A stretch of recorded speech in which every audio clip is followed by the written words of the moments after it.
அனைவருக்கும் வணக்கம். வியாழக்கிழமை ஆடி அமாவாசை நாளைக்கு வருது.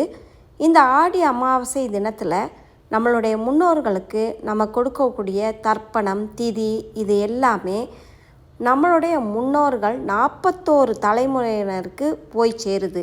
முன்னோர்களை நினச்சி வழிபட்ட பிறகு நம்ம எல்லா வீட்லேயும் காகத்துக்கு சாப்பாடு வைப்போம்.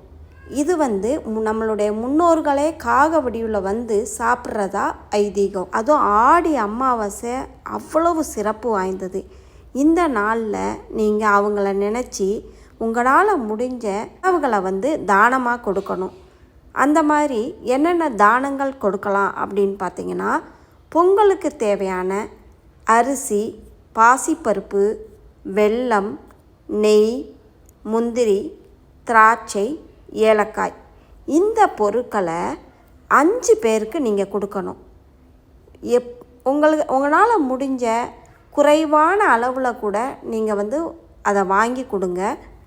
சில பேர் பார்த்தீங்கன்னா வேஷ்டி, சேலை, வெத்தலைப்பாக்கு இதெல்லாம் வச்சு அந்த கோயிலில் வெளியில் உட்காந்துருப்பாங்கள்ல ஏழை மக்கள், அவங்களுக்கு தானமாக கொடுப்பாங்க. இதெல்லாம் செய்ய முடியாதவர்கள் உங்கள் வீட்டு பக்கத்தில் இருக்கிற கோயிலுக்கு போங்க.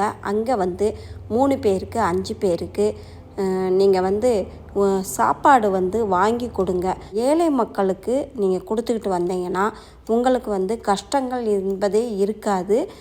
முன்னோர்களின் ஆசீர்வாதமும் உங்களுக்கு கிடைக்கும். இந்த வீடியோ பிடிச்சிருந்தால் லைக் கொடுத்துட்டு உங்கள் ஃப்ரெண்ட்ஸுங்களுக்கும் ஷேர் பண்ணுங்கள். நம்ம சேனலை மறக்காமல் சப்ஸ்கிரைப் பண்ணிக்கோங்க. நன்றி, வணக்கம்.